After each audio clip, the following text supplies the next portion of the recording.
Why tater tots originally flopped? It wasn't the taste, you know, those crispy little potato wonders we all love, tater tots. Yeah, you might not believe this, but they were so cheap, people actually didn't want to buy them. No joke. Alright, picture this, it's 1953, and the founders of Ore-Ida, Golden, and F. and Nephi Grigg, are sitting on a pile of leftover potato scraps. Waste? Nah, these guys had a better idea. Instead of tossing those precious potato bits, they got crafty.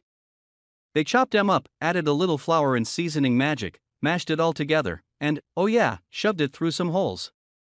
Boom! Tiny potato cylinders ready for action. By 1956, tater tots hit the shelves. And guess what? They were dirt cheap. Too cheap. Like, is this food even real? Cheap, see, back then, people thought if it's that low in price, it probably sucks. So, no one bought it. But here's where it gets wild, they raised the price.